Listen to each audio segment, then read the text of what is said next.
Subscribe करें और bell दबाएं ताकि कोई खबर रह न जाए।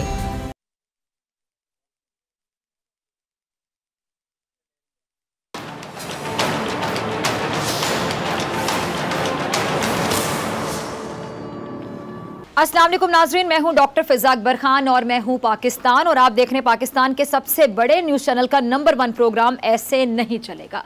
नाजरीन, एक दौर था और क्या ही सुनहरी दौर था जब कराची में सैरो तफरी के लिए गैर मुल्की सयाह खींचे चले आते थे। शायद उसी दौर में कराची को उरूसुल बिलाद का लक़ब मिला, यानी ऐसा खूबसूरत या हसीन शहर जिसे शहरों की दुल्हन कहा गया। लेकिन आज कराची को हमने क्या बना डाला? उरूसुल बिलाद से बिलादुल बर्बाद, बल्कि कह लें कि खाना खराब। कराची का नोहा यह है कि माजी की इन हसीन यादों की कोई एक चीज़ भी हमने सलामत नहीं रहने दी। क्या में पाकिस्तान के वक्त कराची की आबादी तकरीबन 4.5 लाख थी और इस वक्त ये बरे सगीर का सबसे ज़्यादा साफ़ सुथरा शहर था। लेकिन फिर कराची को कह दें कि कराची की तरक्की को शायद नज़र लग गई। बदअमनी, कत्लो गारतगरी, भत्ताखोरी में ऐसी तरक्की हुई कि खुदा की पनाह। मुजरिमों के मुनज़्ज़िम गिरोहों ने शहर का खूबसूरत चेहरा नोच नोच कर बिगाड़ दिया, पहचान ही बदल दी। हर कोई लूट का माल समझकर कराची को जितना दिल चाहा लूटता रहा, जब तक दिल चाहा लूटता रहा। फिर इदारे आगे आए और खुदा खुदा करके ये कुफर टूटा। लेकिन अब भी बद इंतज़ामियों, नाअहलियों, गफलतों, बदउनवानियों के सिलसिले मुकम्मल तौर पर हम कह सकते हैं कि मुकम्मल तौर पर ख़त्म नहीं हो सके। और इसीलिए अहले कराची के लिए आसमान से बरसती बाराने रहमत हर बार ज़हमत बन जाती है। रहमत हर बार ज़हमत बन जाती है। कराची की वो बारिशें जो मैं सुनहरी दौर का जिक्र करी थी, सुनहरी दौर में हम कह सकते हैं कि सुहानी होती थी बारिशें कराची की, हमारी गफलतों की वजह से कह लें कि शहर को डुबो देती हैं। कचरे से भरे गंदे नाले सड़कों पर बहते हैं, गंदा पानी घरों में आ जाता है और सितम ये भी है कि घरों में बिजली आती नहीं, लेकिन बाहर टूटे तार करंट मारते खंबे लोगों की जानें लेते हैं। लेकिन किसी के कानों पर जूं तक नहीं रेंगती। के इलेक्ट्रिक की गफलत की अगर मैं बात करूं तो के इलेक्ट्रिक की गफलत की वजह से कत्ल होने वाले उन लोगों की लाशों पर और मैयतों पर क्या कह देते हैं, ये कहकर खाक डाल दी जाती है कि ऐसे ही लिखी थी, ये लिखी ऐसे थी, ये कहकर खाक डाल दी जाती है। बड़ी माजरत के साथ पीपल्स पार्टी हो, MKM हो या फिर तहरीक इंसाफ या कोई और जमात, कोई भी जमात, हर कोई सीना ठोंक कर कहती है कि जी हम हैं कराची के वारिस। अब सवाल ये कि इतने वारिस तो फिर शहर लावारिस क्यों? इस वक्त हो ये रहा है कि सिंध हुकूमत विफाक सिंध हुकूमत पर इल्ज़ाम लगाकर बरी जमाए और कराची वाले मसाइल के समंदर में बार बार गौते खा रहे हैं। जिम्मेदारों को शर्म तो इस पर भी आनी चाहिए कि सिर्फ चंद दिन में NDMA और फौज ने कराची के उन बड़े नालों को साफ कर दिया है जो दहाइयों से सफाई के लिए तरस रहे थे, सफाई के मुंतज़िर थे कि कोई आए और हमें भी साफ कर दे। नाले भी बुला रहे थे इनको चीख चीख के कि कौन है कराची का वारिस, समझ नहीं आ रही। हम अपनी गलतियां आखिर दुरुस्त क्यों नहीं करते? उसकी बहुत बड़ी वजह यह कि हम मलबा दूसरों पर डाल देते हैं, अपने गिरेबान में झांक कर देखते नहीं। अपनी गलतियों को हम पहचानेंगे, मानेंगे, एडमिट करेंगे तो ही उनका इलाज होगा ना, तो ही तो पता चलेगा कि हमारी गलतियां हैं, ये सुधरेगी कैसे। लेकिन हम तो अपनी गलतियां इसलिए दुरुस्त नहीं करते क्योंकि मलबा हम दूसरों पर डालकर बचना जानते हैं। कराची के मसाइल आखिर कौन हल करेगा और कराची का सही वारिस है कौन? आज इस गुत्थी को सुलझाने की कोशिश करते हैं। मेरे साथ प्रोग्राम में जो मेहमान मौजूद हैं उनका तारुफ करवाती हूँ। तहरीक इंसाफ से हुकूमती जमात से मेरे साथ मौजूद है हलीम आदिल शेख साहब, किसी तारुफ के मोहताज नहीं। शेख साहब बहुत शुक्रिया ज्वाइन करने के लिए। पीपल्स पार्टी से मौजूद है साबिर बलोच साहब, अगेन किसी तारुफ के मोहताज नहीं। बलोच साहब आपका भी बहुत शुक्रिया ज्वाइन करने के लिए। एडिटर इन चीफ है नज़ीर लगारी साहब जो कि किसी भी तारुफ के मोहताज नहीं, हमारे बड़े हैं जी, हमारे सीनियर हैं, मैंटोर्स में हैं और बहुत कुछ सीखने को मिलता है लगारी साहब से। लगारी साहब आपका बहुत बहुत शुक्रिया मेरे प्रोग्राम में वक्त देने के लिए। गुफ्तगू का आगाज़ में मेरे ख्याल से साबिर बलोच साहब आपसे करती हूँ। साबिर साहब, दर्जन साल से माशाल्लाह कह रही हूँ कि नज़र ना लगे किसी की, आप लोगों की हुकूमत है, लेकिन साबिर बलोच साहब समझ नहीं आती है कि कराची में जो मसाइल हैं वो जूं के तूं हैं। बारिश से शुरू हो जाए कि ये बराने रहमत बरसेगा तो जहमत बन जाएगा, कि इलेक्ट्रिक के मसाइल आपके सामने है, कचरे के मसाइल आपके सामने है। आप लोगों से जब भी पूछा जाता है आप कहते थे फलां जिम्मेदार है, फलां जिम्मेदार है, ये जिम्मेदार है, वो जिम्मेदार है, लेकिन कुछ ना कुछ जिम्मेदारी आपको अपने ऊपर भी लेनी चाहिए ना। ये तो नहीं कह सकते कि फलां को जिम्मेदार कह के उसको जिम्मेदार कह के आप लोग बरीजुमा हो जाएं। देखो बीबी, बात यह है कि एक चीज मैं आपको बताऊं कि दुनिया में जब भी जहां पर भी हुकूमतें होती हैं, उन हुकूमतों का अपना एक निज़ाम होता है, उसका एक सिस्टम होता है, एक वर्किंग सिस्टम होता है, तरीक़ेकार होता है। सिटी गवर्नमेंट्स होती हैं, मेयर होता है, मेयर के अपने जो है ना फराइज हैं, सिटी गवर्नमेंट्स के अपने फराइज हैं। अनफॉर्चुनेटली कराची, जहाँ तक कराची का ताल्लुक है, तो इसमें तो कोई शक नहीं कि ये सिंध का एक हिस्सा है और सिंध का जो है कैपिटल भी रहा है, और सिंध और कराची को आप एक दूसरे से अलग नहीं कर सकते। लेकिन मेरी समझ में नहीं आता कि क्यों और किस वजह से और किस लिए सिंध में हमेशा ऐसी जो है ना, स्पेशली कराची और कुछ एक दो और बड़े शहर हैं सिंध के, यहाँ पर ऐसी ऐसी जो है ना सियासतें हुई हैं, सियासत किया गया है, लोगों को जो है ना उनको मुख्तलिफ तरीकों से ऑर्गेनाइज किया गया, मुख्तलिफ पार्टियाँ उनके लिए बनाई गई, मुख्तलिफ तरीके से उनको प्रोवोक किया गया, मुख्तलिफ एजेंडे दिए गए, मुख्तलिफ उनको जो है ना सिलसिला होता है यहाँ पर। तो बात ये थी कि यानी ये चीजें तो वहाँ होती हैं, या तो ये कि इंसान रूल, लॉ, कॉन्स्टिट्यूशन पे बिलीव करे कि भाई हर शख्स एक आइन, एक कानून और एक जो है ना एक वजह है, इंसान उसकी पैरवी करता है और उसको मानता है, अच्छा, और उसी के मुताबिक चलता है। पाकिस्तान में अनफॉर्चुनेटली, स्पेशली सिंध में और स्पेशली कराची, हैदराबाद और इस जैसे इलाकों में, अच्छा, वो वजह यहाँ पर रहने नहीं दिया गया, वो तरीक़ेकार यहाँ पर उसको जो है डेवलप होने नहीं दिया गया। अच्छा, यहाँ पर प्रोवोकेशन बहुत हो गई है, यहाँ पर ग्रोहबंदियाँ बहुत हुई हैं और कराई गई हैं। अच्छा, नॉन ट्रस्ट यहाँ पर बहुत हुआ है, सिंध को नॉन रिकग्निशन की तरफ ले गए, कराची को जी अलहदा सूबा बनाओ, कराची को कभी ये कराओ, कराची को कभी वो कराओ। इन चीज़ों से जो सिंध की हुकूमतें आई, चाहे वो पीपल्स पार्टी या पीपल्स पार्टी की नहीं थी, वो जो है ना प्रॉपर तरीके से उसको मैनेज नहीं कर सके और उसको वो जो फराइज थे, वो फराइज को वो अपने निभा नहीं सके। अच्छा, अब दूसरी बात ये थी कि ये शहर, ये हमेशा एनक्यूएम के हमेशा से मुराद ये पिछले 20-25 साल से यहाँ पर चाहे किसी की भी हुकूमत हो, एनक्यूएम वो अगर उसमें उस हुकूमत में शामिल हो या ना हो, लेकिन बालादस्ती उसकी रही है। वो चाहे तो यहाँ डेवलपमेंट करा सकता है, वो चाहे तो नहीं करा सकता, वो चाहे तो यहाँ अमन अमान होगा, वो चाहे तो अमन अमान नहीं होगा, वो चाहे तो गटर साफ होंगे, वो नहीं चाहे तो गटर साफ नहीं होंगे, वो चाहे तो। यानी आपकी बातों से मैं कंक्लूड करूं साबिर साहब कि आप कहते हैं कि जो जिम्मेदारी है वो आपके मुताबिक एमक्यूएम पे डाल रहे हैं आप? नहीं, डालने की बात है कि आप इसका आप देखें ना, जो फैक्ट्स हैं उनको देखे। लगादी साहब मेरे भाई हैं, मैं वजह सलाम अलैकुम लगादी साहब। अच्छा, तो देखें कि उनको बेहतर पता है इस चीज का। अच्छा, अली मादर लगारी साहब की तरफ जाते हैं, जी, वो भी आपको सुन रहे हैं लगारी साहब। हम इकट्ठे बैठते रहे हैं और इकट्ठे बैठ के वही बातें हम करते हैं। मैं चाह रही थी मैं आपसे, ठीक है, मैं चाह रही थी मैं आपका मौके पूरा सुन लूं, फिर मैं लगारी साहब को भी ठीक है शामिल गुफ्तगू करती हूँ। अच्छा, फिर एक सवाल है ना साबिर बलोच साहब, अच्छा, हलीम आदिल शेख साहब की तरफ जाती हूँ। फिर हलीम आदिल शेख साहब पर जो इल्ज़ाम आप लोग लगाते हैं, यानी पीटीआई पर आप लोग इल्ज़ाम बड़े लगाते हैं, हम देखते हैं कि विफाक और सिंध ऐसे आमने सामने रहते हैं जिस तरह पता नहीं कोई दो मुमालिक हैं और अल्लाह माफ़ करे कहने नहीं चाहिए कोई हरीफ मुमालिक हैं, ऐसे तनकीद होती रहती सारे दिन, छोटी से छोटी बात भी नहीं छोड़ी जाती। तो शेख साहब, इनके मुताबिक तो मेरे ख्याल से सारी जिम्मेदारी एमक्यूएम पर है, आज आपको छोड़ दिया साबिर बलोच साहब ने, क्या तासुरात हैं आपके? बलोच साहब मेरे भाई हैं, हमारे मोहतरम हैं, बड़ी रिस्पेक्ट करता हूं और सीनियर पॉलिटिशियन हैं, लेकिन चूंकि शायद ज़रा फासले पर हैं, दूर हैं, बलूचिस्तान से हैं, तो शायद इतनी नज़र इनकी कराची पर नहीं है।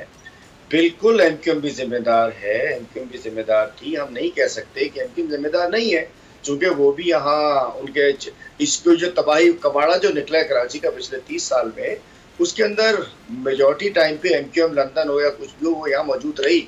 और अब भी अगर मेयर साहब मौजूद है तो बेशक वो गिला शिकवा करते रहेंगे कि एमसी के पास फंड्स नहीं है, कुछ नहीं है, लेकिन जिम्मेदारी बरी उस जिम्मा वो नहीं हो सकते।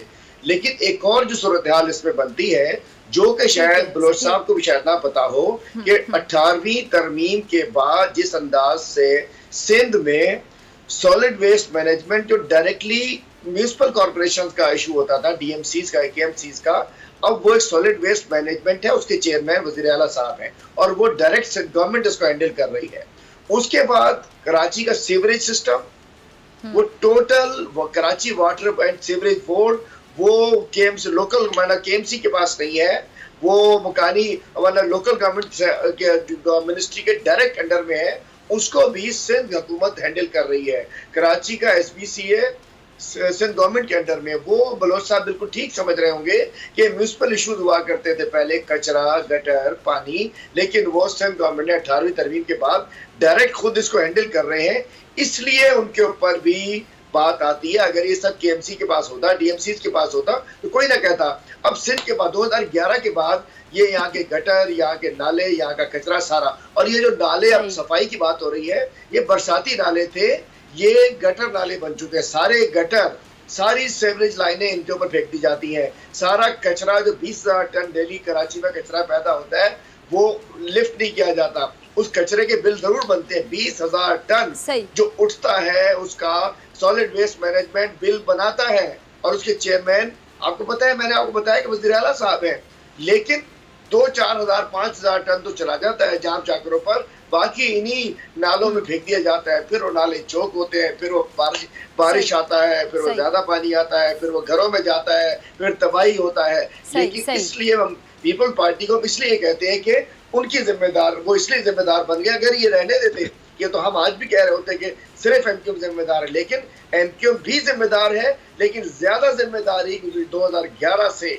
9 साल हो गए हैं वो पीपल्स पार्टी के पास है। और ओवरऑल देखें तो आपका कहना है कि ज्यादा जिम्मेदारी पीपल्स पार्टी पर आयद होती है। ठीक है, ठीक है शेख साहब, आपका पॉइंट बड़ी जिम्मेदार है वो। सही, ठीक है जी, ठीक है शेख साहब, आपका पॉइंट है कि मैं दोबारा आपकी तरफ आऊंगी। मैं नज़ीर लगारी साहब को शामिल गुफ्तगू करूंगी। लगारी साहब, आपने साबिर बलोच साहब की गुफ्तगू भी सुनी, हलीम आदिल शेख साहब के भी मौके पर आपने सुना। लगारी साहब, क्या ये डिसाइड करना इतना मुश्किल है कि कराची में जो मसाइल की जड़ है वो है क्या, और ज़्यादा जिम्मेदारी किस पर आती है? पीपल्स पार्टी पर आती है, एमक्यूएम पर आती है, किस पर आती है? ये तो मुम्मा ही बन गया। एक तो ये कि ज़्यादा मुश्किल नहीं है चीज़ों को देखना और चीज़ों को एनालाइज करना और उनके बारे में जजमेंट करना कोई ज़्यादा मुश्किल नहीं है।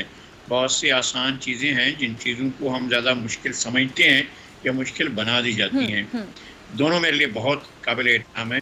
हलीम आदिल शेख मेरे छोटे भाई हैं और साबिर बलोच साहब हमारे बहुत मोहतरम हैं, और ये सेनेट के इतने बड़े इदारे के डिप्टी चेयरमैन रहे हैं, इसलिए इनकी इज़्ज़त और तौक़ीर भी हमारे लिए बहुत अहम है। बात यह है कि हम मसले की जड़ जो मेरे भाई को समझ में आती है वो 18वीं तरमीम से। 18वीं तरमीम से इसका कोई वास्ता नहीं है। अगर वज़ीर आला गलती करते हैं तो भी वज़ीर आला ही जिम्मेदार होंगे, बेचारी 18वीं तरमीम का कसूर नहीं। इस 18वीं तरमीम ने एक मैकेनिज़्म दिया है कि आपने इस तरह से करना है।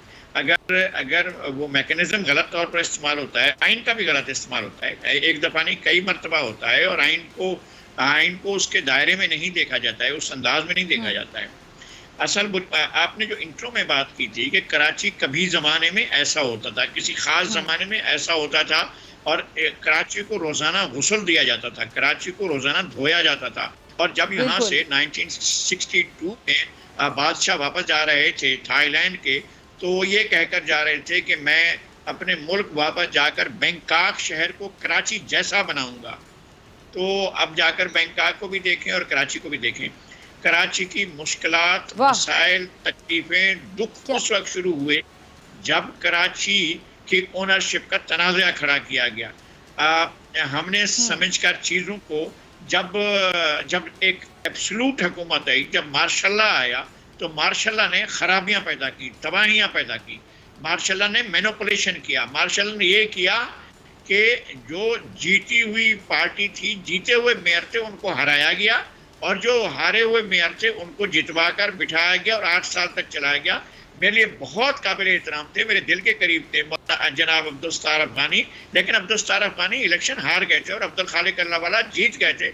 लेकिन उनके 3 वोट जो हैं उनको क्रॉस करके उनको हरा दिया गया और उनको जितवा दिया गया। उनकी बेस पॉलिटिकल इतनी बड़ी नहीं थी, जबकि उससे पहले 1970 के इलेक्शन में पीपल्स पार्टी ने 18 में से 9 सीटें ली थी। नाजमाबाद से पीपल्स पार्टी जीती थी, बनपुर से जीती थी, फेडरल एरिया से जीती थी, नाजमाबाद से जीती थी, न्यू कराची से जीती थी, इस वक्त जहां 90 है इस इलाके से जीती थी और उसकी अपनी बेस मौजूद थी। बहुत से इलाकों से उसने इलेक्शन, कराची के आधे से ज़्यादा शहर से, अपना लसबेला के इलाके से, गार्डन के इलाके से यहाँ से जीत कर आई थी और उसको इन्होंने कोने से लगाया मार्शल ने, और मार्शल ने कहा कि नहीं आपका कोई किरदार नहीं है, उसको हटाकर एक तरफ कर देगा। डिप्टी मेयर फिर भी पीपल्स पार्टी का जीता और मेयर इनका रखा गया और कहा कि नहीं बनने देंगे, आखिर वक्त तक नहीं बनने दिया गया, नहीं आने दिया गया, उनको शहर के करीब नहीं आने दिया गया और ओनरशिप जो है वो ले ली गई। फिर उसके बाद तो जमात इस्लामी को भी एक तरफ भेज दिया गया, पीपल्स पार्टी को भी एक तरफ भेज दिया गया, अब लाया गया एमक्यूएम को। और एमक्यूएम को जिस तरह से लाया गया पिछले 30-35 साल में जो कुछ होता रहा है, अब तो उसकी कहानियां उसके बानी सुनाते रहे हैं कि कहाँ चाइनिंग कटिंग हुई है, कहाँ उनके नाम पर या उनकी वालदा के नाम पर कहाँ कहाँ प्लाटों की हेर फेर हुए हैं, कहाँ कहाँ पार्कों को, कहाँ कहाँ खेल के मैदानों को किस तरह से किया गया, कहाँ नालों पर तामीरात की गई, कहाँ नालों के ऊपर जो है पूरी की पूरी मार्केटें बना दी गई। ये तो सारा कुछ होता रहा है, शहर के अंदर हुआ है, सबके सामने हुआ है, किसी से छुप कर नहीं हुआ है। और किस तरह से चौक हुए हैं, किस तरह से जो है गटर लाइनें बंद की गई, ये सारी चीज़ें हलीम अदल शेख साहब के भी सामने हुई हैं, हमारे सामने भी हुई हैं। ये सारा कुछ होता रहा है। अब भी ये चीज़ ठीक हो सकती है। मैं ये कहता हूँ कि चीफ मिनिस्टर ऐसा क्यों नहीं करते हैं कि वो अगर सॉलिड वेस्ट मैनेजमेंट के चेयरमैन हैं तो उसके बोर्ड में लीडर ऑफ अपोजिशन को ले लें। बड़ी पार्टी है, पार्लिमानी पार्टी के लीडर हैं हलीम अदल शेख साहब, इनको उस बोर्ड में ले लें और जो दूसरी पार्लिमानी पार्टी है एमक्यूएम को उसके बोर्ड में ले लें और सारे मिल बैठकर एक जगह पर बैठे और बड़ा अच्छा सजेशन है ये। हाँ, मैं ये अर्ज कर रहा हूँ कि इस तरह से बैठकर मामलात को तय किया जा सकता है। ठीक है, साबिर बलोच साहब, आपने लगारी साहब की गुफ्तगू सुनी, उनका सजेशन मुझे बड़ा अच्छा लगा। आप क्या कहेंगे इस पर, क्यों ऐसा नहीं हो सकता? देखो, लगारी साहब ने जो बात किया भी वो बड़ी मानिश है, उसमें बड़े वेट है, बड़ी बात है, उसकी एनालिसिस जो है ना माशाल्लाह उसको सब पता है और इन्हीं चीजों की वजह से ही कराची में हालात बेहतर हो सकते हैं। लेकिन मैं एक चीज ऐड करना चाहता हूँ, वो ये है कि देखो ये शहर उस वक्त अमन होगा, उस वक्त यहाँ पर चीजें ठीक होंगी कि यहाँ पर इन्वॉल्वमेंट बंद हो जाए। इसको सब लोग आपस में बैठ के इसको सिंध का सबसे बड़ा शहर समझे, इसको सिंध का सबसे बड़ा रेवेन्यू अर्निंग शहर यानी उसको रिकॉग्नाइज करें और मिल बैठ के आपस में यहाँ पर हुकूमत करें। इन्वॉल्वमेंट से आपकी क्या मुराद है, क्या कहना क्या चाह रहे हैं, खुल के कहिए। जी, इन्वॉल्वमेंट ये कि यानी जो बाहर के जो लोग हैं ना वो उनकी इन्वॉल्वमेंट होती है यहाँ पर। असल मसला यही है, वो हम लोगों को पता नहीं, चाहे हम कोई भी हो, सियासतदान हो, सियासत में जो ना रहने वाले लोग हों, चाहे किसी पार्टी के हों, अच्छा उनको मैं यही पूछना चाह रही हूँ ना कि किसकी इन्वॉल्वमेंट, बाहर के किन लोगों की इन्वॉल्वमेंट होती है? उनको जो है वो ड्रीम दे के अच्छा उनको जो है ना वो ट्रैक से हटाना चाहते हैं।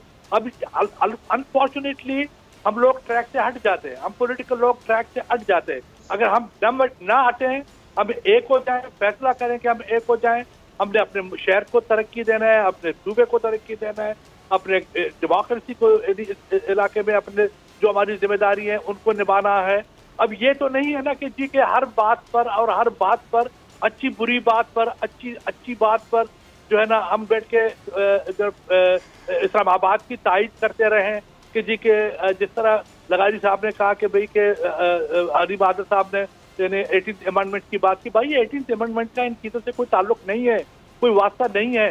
जनरल परवेज मुशर्रफ आए थे, जनरल परवेज मुशर्रफ ने जो लोकल गवर्नमेंट निज़ाम दिया था वो तो ऐसा था कि यानी यहाँ का जो काउंसलर था वो पुलिस उसके अंडर में था, एजुकेशन उसके अंडर में था, हेल्थ उसके अंडर में था, तमाम जो है ना आपके अदारे या डिपार्टमेंट से सिंध के या सूबे के वो उसी लोकल बॉडी गवर्नमेंट के लोगों के अंडर में थे और लिफ्ट करना था, राइट करना था, वही करते थे। बाकी सिंध गवर्नमेंट का या उनका कोई इतना बड़ा अमल दखल नहीं था यहाँ पे यानी किसी चीज में भी। अच्छा, अब मसला ये है कि देखो आपस में बैठे हैं वो लोग और खुले दिल के साथ हम इकट्ठे बैठे हैं। अच्छा, और कहें कि जी कि जो right is right, is wrong is wrong. अच्छा, और बात यह कि हम सिर्फ और सिर्फ अली आदिल शेख साहब से अर्ज करूंगा कि यानी आपकी बातों से मैं कंक्लूड कर सकती बलोच साहब कि आप ये कह रहे हैं कि मसला सियासतदानों के रवैयों में है, एटीट्यूड में है, बिहेवियर में है। जब तक ये मसला हल नहीं होगा, जब तक इनके अपने रवैये तब्दील नहीं होंगे, तब तक ये मसला हल नहीं होगा। देखिए जी, मैं आपको अर्ज कर लूँ ना कि ये जो केसेस बना रहे हैं, फलाने कर रहे हैं, वो कर रहे हैं, वो कर रहे हैं। अच्छा, इवन अब आप देखें ना, रोज एवरी डे एक न्यूज अली आदिल शेख के साथ नाम पर भी आता है कि जी फलाने जगह पे गरीब को इन्वॉल्व कर रहे हैं, फलानी जगह पर इसको नैब ने बुलाया, इस बात पर नैब ने बुलाया। मुझे पता है कि सब बातें गलत है, लेकिन वो जिनको ये दोस्त समझते हैं वो उसके दोस्त नहीं है। You should understand. देखो ना, अच्छा अब बात ये है कि इट्स नॉट ओनली हम पॉलिटिक्स पर पॉलिटिक्स ना करें, जो रियलिटी की बात करें, अपने सूबे की जो है ना उसकी बात करें। जो एजोमिनी हमने जो है ना एडिट अमेंडमेंट ला के तोड़ दिया था ना, वो एजोमिनी अच्छा शेख साहब जी है, अब वो अपनी उस ताकत को फिर से लाना चाहते हैं। अब उसी चीज को फिर से जो ना वो ठीक है जी, ठीक है जी। साबिर साहब, मेरे पास वक्त थोड़ा कम है, मैं आपकी इजाजत से जरा शेख साहब को भी शामिल गुफ्तगू करती हूँ। शेख साहब जी, आप साबिर बलोच साहब की बातों से अग्री करते हैं? शेख साहब जी जी ठीक है। बहुत से इश्यूज ऐसे हलीम साहब, बिल्कुल वाकई आप लोगों को एक पेज पर आना होगा। बहुत से इश्यूज का हल ही टेबल टॉक होता है, तो फिर टेबल टॉक के बगैर तो हल नहीं निकलेगा। फिर यही है कि आप तमाम लोग एक दूसरे पर इल्जाम डालते रहेंगे, तमाम लोग कहते रहेंगे इसकी वजह से है, उसकी वजह से, उसके मसले झूम के दूर रहेंगे। मैं छोटी सा मुझे चाहूंगा थोड़ा सा टाइम दीजिएगा, चूंकि मोहतरम नज़ीर लगारी साहब बिल्कुल हमारे लिए बहुत मोहतरम है, मेरे बड़े भाई हैं, उन्होंने बड़ी अच्छी बातें की हैं। लेकिन पहले आखिर में एक बात की, उसको थोड़ा क्लैरिफाई करता चलूँ। बलोच साहब के जज्बात का एहतराम करता हूँ, उनके कमेंट्स मेरे लिए बहुत अच्छे हैं, लेकिन मैं अर्ज करता चलूँ कि जो नैब की बात हो रही है, तो वो मेरे खिलाफ नैब में जो दरख्वास्त दी है वो एंटी करप्शन ने दी है, और एंटी करप्शन सिंध गवर्नमेंट का एक आर्म है जिसको वो आर्म ट्विस्टिंग करने के लिए यूज कर रहे हैं। मैं अर्ज करना चाह रहा था, सुन लीजिएगा मेरी बात, कि नैब को जो एप्लीकेशन गई है मेरे खिलाफ, वो सिंध एंटी करप्शन की है, जो कि 2 साल से मेरे पीछे चढ़ी हुई है, और मैं इसे असेंबली में तकरीर करता हूँ, अगले दिन एंटी करप्शन एक नोटिस भिजवाती है, और वो उन्होंने नैब को भेजी, और नैब ने कंप्लेंट वेरिफिकेशन के प्रोसेस में है। अभी ना मेरी इंक्वायरी हो रही है, अभी ना कोई इन्वेस्टिगेशन स्टार्ट हुई है, ना मुझे कोई नोटिस हुआ है। सिंध एंटी करप्शन की एक दरखास्त के ऊपर वो जो उनका कंप्लेंट वेरिफिकेशन डिपार्टमेंट है वो वेरिफिकेशन कर रहा है, तो मतलब मेरे खिलाफ जो सिंध गवर्नमेंट का अपना सियासी एक सरकारी जो उनका इदारा है वो इस्तेमाल हो रहा है, चूंकि अली आदिल वोकल है इसको। फिर भी जो फरमाया मैं उनके बहुत मोहतरम है। अब बात आता हूँ मैं कि जी बड़ी अच्छी बात की लगारी साहब ने कि जी हमें इकट्ठे बैठना चाहिए कि जी बोर्ड में डाल दे सॉलिड वेस्ट मैनेजमेंट की। लगारी साहब, पब्लिक अकाउंट्स कमेटी जो कि सीओडी के तहत मरकज में अपोजिशन के पास होती है, सिंध में पब्लिक अकाउंट्स कमेटी में अपोजिशन लीडर को नहीं लिया गया। पब्लिक अकाउंट्स कमेटी में एक मेंबर भी अपोजिशन का नहीं है। ये वो तो वो बात है जो कि सीओडी में बीबी ने साइन की थी। यहाँ एक भी स्टैंडिंग कमेटी हमें नहीं दी हुई है, सब स्टैंडिंग कमेटी से हम बाहर है। जब पब्लिक अकाउंट्स कमेटी जिसका तो सीओडी के अंदर तय है कि अपोजिशन का लीडर जो है उसका चेयरमैन होगा, वो तक नहीं दिया, तो यहाँ जहाँ मामला तय होते हो, सॉलिड वेस्ट मैनेजमेंट हो, दीगर बोर्ड्स हो, उसमें कहाँ हमें रखेंगे। और जो आपने 18वीं तरमीम की बात थी, मैं बिल्कुल उसको मिक्स नहीं कर रहा, लेकिन क्लैरिफाई करना चाहता हूँ। 18वीं तरमीम के बाद इख्तियारात सूबों के पास इतने आ गए कि फिर उन्होंने एनएफसी तो ले लिया, पीएफसी नहीं दिया, प्रोविंशियल फाइनेंस कमीशन का कोई जिक्र ही नहीं है। और वह ये काम जो कि लोकल गवर्नमेंट्स के हुआ करते थे, म्यूनिसिपैलिटीज के हुआ करते थे, म्यूनिसिपल कॉर्पोरेशंस के होते थे, कचरा उठाना, गटर साफ करना, पानी पहुंचाना, वो शेख साहब वक्त की कमी है, मुझे आप सबका शुक्रिया अदा करना, बहुत शुक्रिया मेहमानों का। मुझे ब्रेक पे जाना, ब्रेक से आने के बाद बात करूंगी मैं वसीम अकरम प्लस साहब की।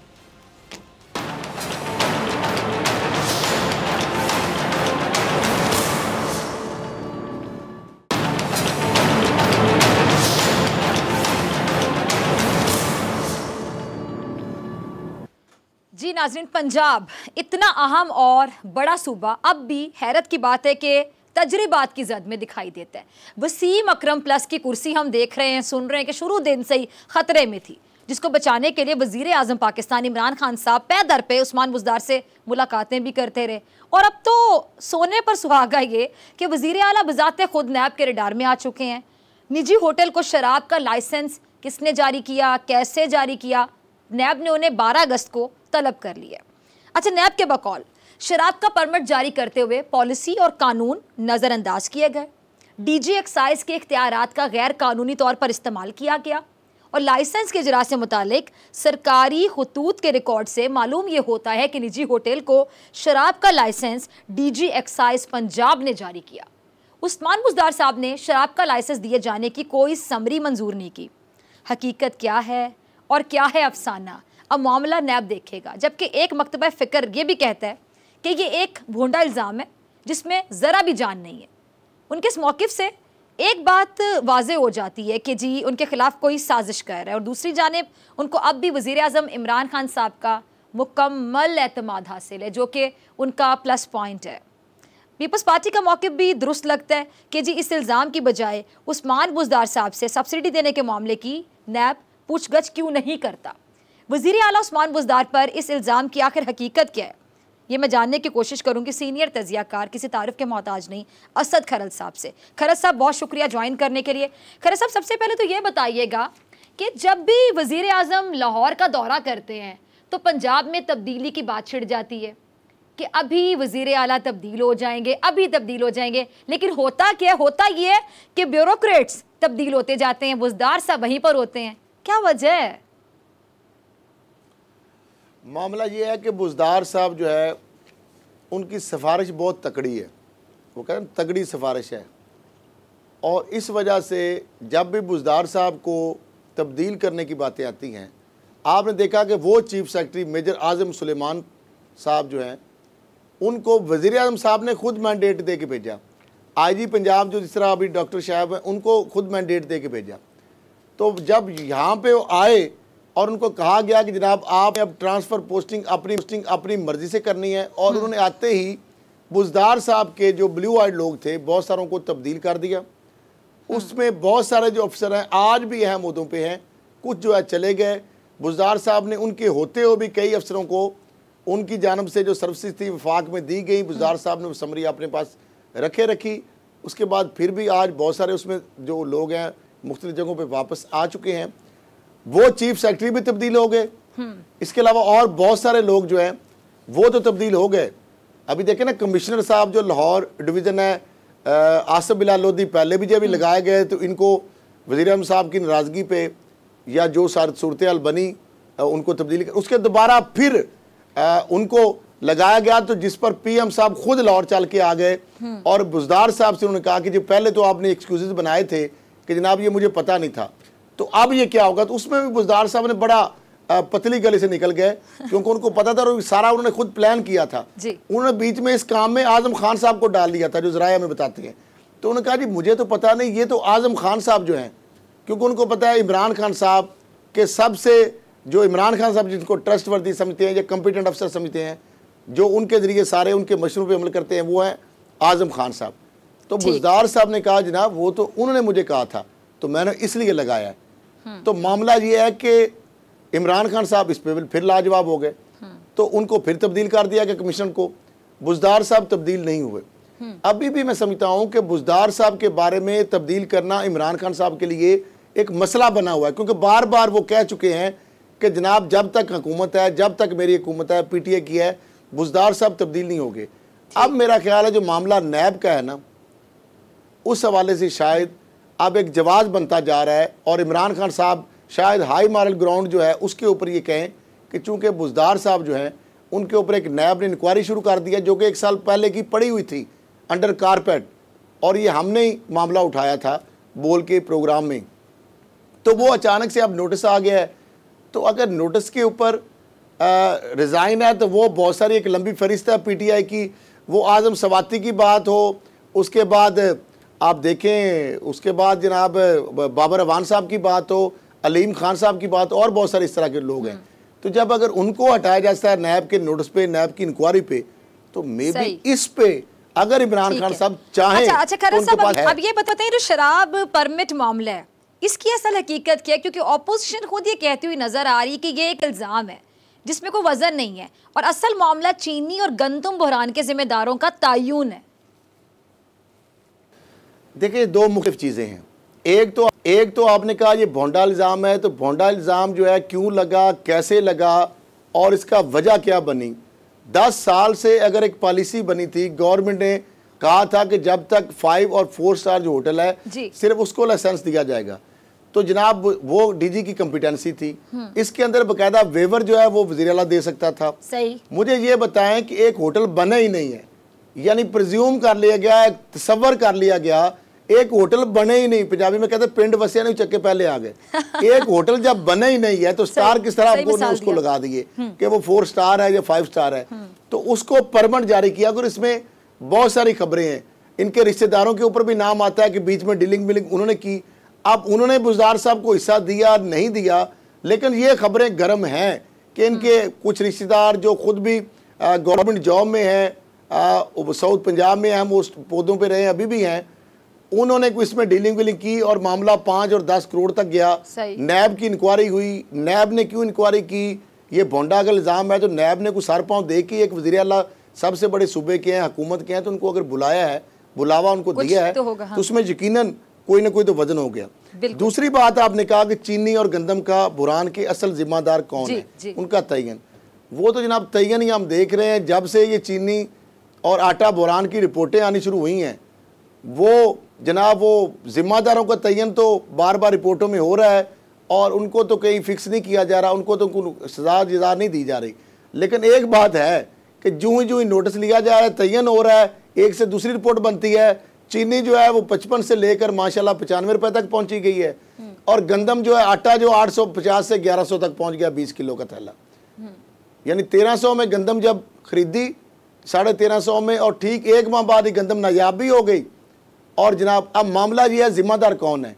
3 अरब 2.5 अरब की सब्सिडी जो है बुज़दार साहब ने वो भी दी है।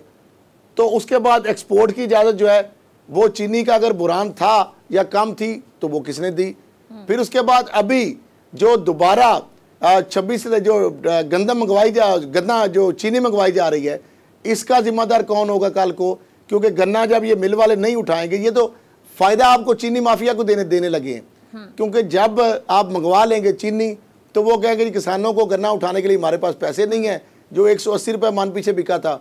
तो इसलिए किसान अपनी जगह पर रोएंगे, मिलों वाले इसको गवर्नमेंट को ब्लैकमेल करेंगे ताकि गन्ना इनसे सस्ता खरीदें और फिर चीनी महंगी बेचें। यानी बाहर भेज के भी लूट लेते हैं, 100 अरब की दिहाड़ी लगाते हैं, और बाहर से जब आप मंगवाए गवर्नमेंट के ताकि इनको लेसन, तो फिर भी ये दिहाड़ी लगा लेते हैं। तो इसका मामला ये है कि इसको जिम्मेदारों का तयन क्या है कि लोग तो रुल गए हैं। अच्छा, बहुत से लोग की बात कर रहे हैं, आप भी सुन रहे होंगे, जाहिर बात है वज़ीर आला पंजाब हैं, मतलब एक बड़ा मनसब है, और पंजाब के वज़ीर आला, और वो भी वसीम अकरम प्लस, जिनको वज़ीर आज़म इमरान खान साहब का इतना एतमाद हासिल है। और आपके वाली बात के जी वो उन्होंने शायद ये बात अब सोच रखी कि जी जब तक हमारी हुकूमत है ये कहीं नहीं जाने वाले। गन्ना का मसला भी बन चुका, अब ये मामला सामने आ गया। अब बहुत से लोग ये जानना चाह रहे हैं, बहुत से लोग ये बात कर रहे हैं, बड़े हल्कों में डिस्कशन हो रही है कि वज़ीर आला पंजाब पर आखिर ये इल्ज़ाम कैसे लगा, किसने लगाया, या फिर क्या उनके खिलाफ ये किसी किस्म की कोई साजिश है? ये साजिश कोई कर रहा है, अगर कर रहा है तो कौन कर रहा है, क्यों कर रहा है? हाँ जी बिल्कुल, साजिश हमने की थी बोल प्रोग्राम में हमने इस पे ऊपर किया था 1 साल पहले, और बहुत सारे मीडिया में भी खबरें आई। उस वक्त डॉक्टर शहबाज गिल साहब जो उन्होंने पता नहीं इस तरह की वजाहतें और तरदीदें वगैरह कर दी थी। तो मामला ये है कि ये जो चीज़ वो कहते हैं ना, जब धुआं निकलता है तो आग हो तो धुआं निकलता है। ये एक मामला हुआ, स्कैम हुआ, होटल आज तक भी वो कंप्लीट नहीं हुआ, आज तक भी उसको ये नहीं आप तयन कर सकते, डिटरमिन कर सकते वो 4 स्टार है या वो 5 स्टार होटल है। तो आपने उसको अगर लाइसेंस दिया है, वज़ीर आला उसमें इन्वॉल्व है, नैब ने उनको अगर बुलाया है, तो मुझे ये बताएं कि नैब न्याजी गठजोड़ की तो अपोजिशन बातें करती है। तो ये उनके जो बेस्ट ऑफ द बेस्ट खिलाड़ी हैं, वसीम अकरम प्लस हैं, कप्तान के इमरान खान साहब को जिनको नैब न्याजी गठजोड़ अपोजिशन कहती है। तो अब क्या जो बुलावा नैब का आया है, अगर उनकी इस बात को मान लिया जाए तो फिर ये कहीं ऐसा काम मामला तो नहीं है जिस तरह सैयद यूसुफ रज़ा गिलानी PM साहब को जरदारी साहब हटाना चाहते थे, क्योंकि उनकी जो फैमिली है, जो उनकी अहलिया, उनकी साहबजादियाँ, साहबजादे, और गिलानी साहब ने जो एक लूट मार और करप्शन का एक जो गदर मचाया था और जो दिहाड़ियाँ लंबी लंबी लगा रहे थे, उस पर जरदारी साहब इतने तंग आ चुके थे कि उन्होंने कहा कि कोई ऐसा जवाज बन जाए कि ये गिलानी साहब से मेरी जान छूट जाए। इत्तेफाक से वो केस आ गया, स्विस हुकूमत को ख़त लिखो। तो जरदारी साहब ने ये जो अहम जो एक ज़राए है उन्होंने बताया था कि जरदारी साहब ये खुश थे इस बात पे भी चले शुक्र है सुप्रीम कोर्ट ने नोटिस लिया। तो डेलिबरेटली उन्होंने लेटर लिखने के हवाले से गिलानी साहब को कहा जी आप लेटर नहीं लिखेंगे, तो गिलानी साहब ने कहा जी जनाब मैं नहीं लिखूंगा। तो उस बेस पे सुप्रीम कोर्ट ने उसको चंद सेकंड की सजा till the rising of the court करके उनको तो ठप्पा लगा दिया बहुत के लिए और आपके तजिए के लिए। मुझे ब्रेक पे जाना है, ब्रेक से आने के बाद मेरे साथ मौजूद होंगे खुसूसी नुमाइंदे सदीक जान, उनकी बड़ी खबर।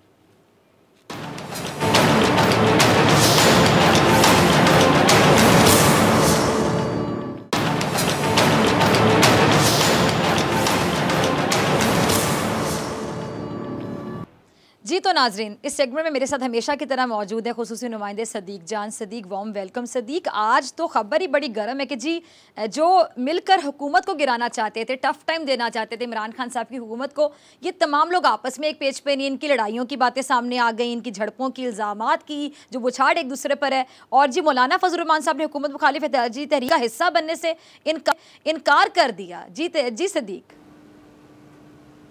देखें बात यह है कि अब तो फुटेज भी आ गई है और अभी आपने ये जो हमारा प्रोग्राम के शुरू में दिखाई भी गई है और अब इस वक्त विंडो में चल भी रही है। ये ज़रूर है कि हम इसका जो साउंड है वो दो जुहा से नहीं सुना रहे। एक तो उसकी वजह यह है कि इसमें बहुत से सख्त लहजे में पश्तो में बातें की गई हैं, तो ये ना हो कि पश्तो में कोई बड़ी सी जो है वो गाली हो और ये ना हो कि आपको और मुझे कैमरे से बुलावा आए वो कि ये आपने क्या स्क्रीन के ऊपर चला दिया है। और दूसरी एक वजह यह भी है कि क्योंकि ये किसी एमएनए ने बनाई है वहीं पे पार्लियामेंट के फ्लोर पर खड़े होकर, तो उसमें आवाज़ ज़रा दूर से आ रही है और उनकी अपनी भी आवाज़ें आ रही हैं जो पीटीआई का एमएनए जिसने ये वीडियो बनाई है और बाद में इसको वायरल किया है। डॉक्टर साहब बात यह है कि पहले ही एक दूसरे पर, और मैं आपको एक और बात भी बताता हूँ, आपको याद होगा जब मौलाना फजल रहमान धरना देकर बैठे हुए थे तो इस प्रोग्राम में हमने जो बात की थी हम उसका हवाला दोबारा इसलिए दे रहे हैं, कोई ये बात नहीं है कि हमने कोई बड़ी कोई ऐसी बात कर दी थी कि उसके लिए कोई दानिश्वर को होना जरूरी है। कोई भी आम पाकिस्तानी जिसका एवरेज आईक्यू लेवल है उसको भी उस वक्त पता था कि मौलाना फजल रहमान के साथ हाथ हो गया है, लेकिन हम तो इस प्रोग्राम में मुसलसल कह रहे थे कि मौलाना के साथ हाथ हो गया है। और हमने इस प्रोग्राम में यह भी बताया था कि मौलाना फजल रहमान ऑफ द रिकॉर्ड, जो ऑफ कैमरा वो जो बातें कहते हैं नून लीग और पीपल्स पार्टी के बारे में, अगर वो स्क्रीन पर आ जाएं तो लोग हैरान रह जाएं कि मौलाना साहब तो इमरान खान से बड़े इस वक्त अपने जो दुश्मन समझते हैं वो नून लीग और पीपल्स पार्टी को समझते हैं। और आज किसी हद तक क्लियर हो गई ना चीज सदीक कि ये लोग एक पेज पे हैं ही नहीं। देखें एक पेज की क्या बात है, अब तो सूरत हाल ये है कि ये गुस्सा हो रहे थे, अगर दरमियान में पीपल्स पार्टी के एक दूसरे को बर्दाश्त नहीं कर रहे ना आते तो यकीन करें ये एक दूसरे का गिरबान पकड़ते। अच्छा सदीक, अब एक अहम सवाल है, अब अहम सवाल है ये तो चले, आपने बड़ी अच्छी बात की, आपने कहा कि अब हमें नहीं पता ये पश्तो में क्या ऐसी बातें की जा रही हैं कि वो इस किस्म की बातें भी हो सकती, क्योंकि अगर वो नहीं समझ पाएगा तो सिंपल सी बात है कि गलत हो जाएगा। लेकिन मुझे सिंपल ये बताएं कि अब जिनके खिलाफ ये चले थे, मतलब जाहिर बात है जब दुश्मन आपस में एक नहीं होते, जो आप के मुखालिफ में खड़े होते हैं, मुखालिफत में खड़े होते हैं, तो इस टाइम पे ये खुद को इन्होंने कितना वीक साबित किया, कितना कमज़ोर साबित किया। और पीटीआई गवर्नमेंट के लिए तो आज का दिन ईद का दिन होगा, वो तो बड़े खुद को मजबूत महसूस कर रहे होंगे कि ये चले थे हमें गिराने जो आपस में एक नहीं। देखिए वो पश्तो वाली बातें तो हमें समझ नहीं आ रही, लेकिन हमें दो तीन जुमले जो हैं वो समझ आ रहे हैं, जिसमें एक जुमला वो ये कह रहे हैं पीपल्स पार्टी वालों को, मौलाना फजल रहमान साहब की जमात के रुकन, कि तुम्हारे लिए तुम्हारी बिलावल ही सब कुछ है, तुम्हारी बिलावल ने तकरीर कर ली है तो तुम समझते हो सब ठीक हो गया है।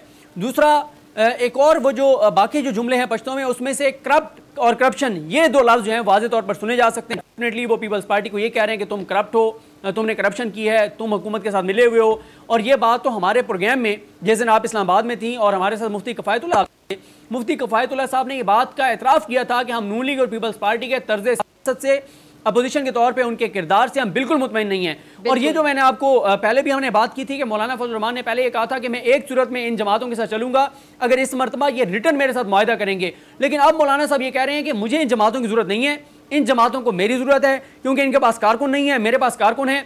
अब मैं अकेला निकलूंगा, इन दो जमातों का जो भी एलाए अमल होगा उसका मैं हिस्सा नहीं बनूंगा। और मैं आपको ये भी बता दूं कि एपीसी के इम्कानात खत्म हो गए हैं, राबर कमेटी के मामलात तकरीबन ख़त्म हो गए हैं। अब ना तो कोई एपीसी होगी, ना कोई राबर कमेटी होगी, ना अपोजिशन आपको एक पेज पर नजर आएगी। जो अपोजिशन आपस में एक दूसरे के गिरबान पकड़ रही है और पार्लियामेंट के फ्लोर पर पकड़ रही है। अच्छा सदीक, चोर और लुटेरे डाकू कह रहे हैं, क्लब कह रहे हैं, वो कैसे अब एक पेज पर बैठेंगे? अब लोग भी तो बेवकूफ नहीं है ना, लोग भी तो ये देख रहे हैं कि आप आज उनको कह रहे हैं कि तुम करप्ट हो, तुम हुकूमत का सोलतकार हो, कल दोबारा कैसे उनके साथ बैठ जाएंगे? मौलाना साहब आप इन दोनों जमातों के साथ चलने को तैयार नहीं है। और उनकी जमात के लोग बहुत बरहम हैं, क्योंकि वो ये समझते हैं कि नून लीग और पीपल्स पार्टी वाले उनकी अपनी लीडरशिप तकरीरें कर लेते हैं, जब उनकी बारी आती है तो पार्लियामेंट में ऐसा माहौल पैदा कर दिया जाता है कि अपोजिशन को वॉकआउट करना पड़ता है या स्पीकर को इजलास जो है वो मुलतवी करना पड़ता है। ये एक अहम मौका था जॉइंट सेशन का, जब मौलाना असद महमूद जो हैं, जो मौलाना फजलुर रहमान के बेटे हैं, जब वो तकरीर करना चाहते थे तो उससे पहले पीपल्स पार्टी ने वो माहौल बना दिया कि चेयरमैन सेनेट जो इस जॉइंट सेशन को की सदारत कर रहे थे, वो जो सादिक सिंजानी साहब, उनको इजलास जो है वो ख़त्म करना पड़ा। और मैं आपको ये बता दूं कि उन्होंने कई बार ये वार्निंग दी, उन्होंने कहा कि आप लोग खामोश हो जाएं, मुराद सईद को बात करने दें, अगर मुराद सईद को आप बात नहीं करने देंगे और हालात इसी तरह ख़राब होंगे तो मैं इजलास ख़त्म कर दूंगा। और मौलाना असद जो है वो तकरीर नहीं कर पाएंगे, सिराजुल हक साहब तकरीर नहीं कर पाएंगे, उस्मान खान कागर तकरीर नहीं कर पाएंगे, PTM के जो लीडरशिप है वो तकरीर नहीं कर पाएगी। लेकिन पीपल्स पार्टी ने माहौल ख़राब रखा और ऐसी ऐसी चीज़ें वहाँ पर की जाती रहीं, ऐसे ऐसे इशारे, ऐसी ऐसी ज़बान इस्तेमाल की गई कि यकीन करें हम टीवी पे नहीं बता सकते। बहुत सारी फैमिलीज ये प्रोग्राम देखती हैं, घरों में बैठकर देखा जा रहा होता है, जिस तरह की ज़बान उस ईवान में इस्तेमाल की गई जिसको कहा जाता है ये मुकद्दस ईवान है, और जिसमें जो अवाम के आपको और हमारे टैक्स के पैसों से चल रहा होता है, उस ऐवान में जो जबान इस्तेमाल की गई है डॉक्टर साहब, वो हम ना यहाँ पर बता सकते हैं, ना सुना सकते हैं, ना भी कोई शख्स जो है वो फैमिली के साथ बैठकर वो चीजें सुन सकता है जो चीजें वहां पर हो रही थी। तो जब इतना गैर संजीदा किरदार होगा तो फिर कैसे लोग पार्लियामेंट की इज्जत करेंगे, कैसे लोग पार्लियामेंट को मुकद्दस कहेंगे? भाई इन्होंने खुद साबित करना है कि मुकद्दस जबान है, जहां पे वो जबान इस्तेमाल की जाए जो गली मोहल्लों में थड़े पे खड़े हुए जो ओछे नौजवान हैं वो भी शायद उस तरह की जबान इस्तेमाल ना करते हो जिस तरह की जबान उस ईवान में इस्तेमाल हो रही थी, जो अवाम के हकूक का मुहाफिज है, जहाँ पे अवाम के कानून साजी होनी है, जहाँ पाकिस्तान की बात सुन नहीं पा रहे हैं। अगर आप मुझे सुन पा रहे हैं, मैं आपसे यही बात जानना चाह रही थी कि जब सब कुछ हो रहा था इस सिचुएशन पर नून लीग का क्या मौकिफ है? अच्छा सॉरी, मैं बिल्कुल आपको पहले नहीं सुन पा रहा था, लेकिन मुझे अंदाजा हो गया था क्योंकि आप फौरन खामोश हो गए थे मेरी आवाज सुन के। जी, नून लीग का मौकिफ जी हाँ, तो वो नून लीग का मसला ये था कि जैसे ही शहबाज शरीफ साहब वॉकआउट करके गए, मुराद सईद जब तकरीर करने के लिए खड़े हुए, शहबाज शरीफ वॉकआउट कर गए तो उनके साथ तकरीबन नून लीग के तमाम लोग चले गए थे, चंद गिने चुने लोग बच गए थे, लेकिन पीपल्स पार्टी को वो फंसा कर चले गए। अब बिलावल साहब की मजबूरी थी, अगर बिलावल भी उठकर चले जाते, पीपल्स पार्टी वाले भी उठ के चले जाते, फिर क्योंकि मैं प्रेस गैलरी में मौजूद था, हम वो सारी कार्रवाई देख रहे थे और वो कैमरों पर नहीं दिखाई जा सकती थी क्योंकि कैमरे सिर्फ उसको फोकस कर रहे होते हैं जो कि तकरीर कर रहा होता है। और ये जो फुटेज हमारी विंडो में चल रही है, ये भी अगर कोई MNA ना बनाता तो ये हमारे सामने ना आ सकती, ये एक MNA ने बनाई और उसके बाद सोशल मीडिया पे वायरल थी। अच्छा। तो उस वक्त ये हुआ कि बिलावल साहब ने राजा परवेज अशरफ साहब, श्री रहमान साहबा और दीगर जो पीपल्स पार्टी के लोग हैं उनके जरिए पीछे तक पैगाम भिजवाया कि मैं उठकर चला जाऊंगा 5 मिनट बाद, आप लोगों ने उस वक्त तक ईवान में बैठना है जब तक मौलाना असद महमूद और सिराजुल हक साहब और अपोजिशन की बाकी जमातों के लोग तकरीरें नहीं कर लेते। लेकिन पीपल्स पार्टी के 2-3 अरकान ने माहौल इतना खराब रखा और फिर क्योंकि लड़ाई होने लगी थी, उधर से आगर रफीउल्ला आ रहे थे, इधर से PTI के एक MNA थे कराची से, उन्होंने भी अपनी वेस्ट कोट उतार कर फेंक दी और वो उधर से आए, वो उधर से आए, लोगों ने बीच बचाव कराने की कोशिश की, उनको रोकने की कोशिश की और इसी दौरान सादिक सिंजरानी साहब ने इजलास जो है वो ज्वाइंट सेशन खत्म कर दिया, जिस वजह से मौलाना असद महमूद जो है वो तकरीर नहीं कर सके। अच्छा सदीक, एक और सवाल, अब इसके बाद फिर मुझे क्लोजिंग की तरफ जाना है। एक और सवाल जो कि अहम सवाल है, देखने वालों के जहन में भी आएगा सवाल कि मुझे समझ नहीं आ रही कि आपने कहा जी पश्तो में जो लफ्ज़ बोले गए थे, 1-2 लफ्ज़ आपने बताए और जिसमें करप्ट का लफ्ज़ भी इस्तेमाल किया गया, एक दूसरे पर इल्ज़ामात की वो छाड़ की गई। अब एक सवाल है कि इमरान खान साहब की हुकूमत आप लोगों को बर्दाश्त नहीं होती, आप उस हुकूमत को गिराना चाहते हैं, आप कभी उनको सिलेक्टेड कहते हैं, कभी क्या कहते हैं, कभी क्या कहते हैं। अब आपका भांडा फूट गया, मैं तो कहती हूँ कि भला वो वीडियो बनाने वाले का जिसने ये हकीकत खोल के रख दी कि ये है अंदर से औकात के एक पेज पर तो है नहीं। मुझे बताएं कि जब आप एक उन्हें करप्ट समझ रहे हैं तो फिर आप इस लड़ाई से पहले एक दूसरे का साथ इसलिए दे रहे थे क्योंकि इमरान खान को टारगेट करना था, तब करप्ट भी एक दूसरे को गले लगा रहे थे क्योंकि टारगेट इमरान खान की हुकूमत थी। बिल्कुल, वो कहा जाता है कि दुश्मन का दुश्मन जो है वो दोस्त होता है और ये इसलिए इमरान खान के खिलाफ हैं। और ये देखें, ये इमरान खान के खिलाफ सारे एक पेज पे इसलिए जमा है कि इन्हें पता है कि इनमें से जो भी जमात आ जाएगी अपोजिशन में से, नून लीग आ जाए, पीपल्स पार्टी आ जाए, मौलाना साहब को हिस्सा बकदर जुस्सा मिलेगा।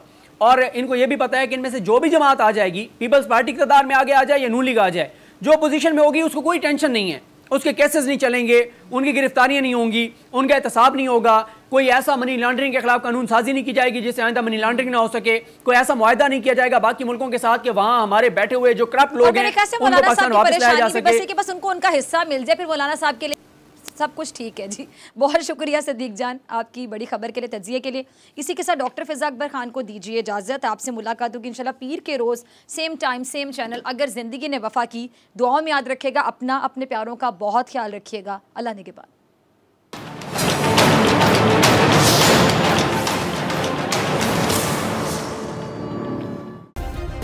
सब्सक्राइब करें और बेल दबाएं ताकि कोई खबर रह न जाए।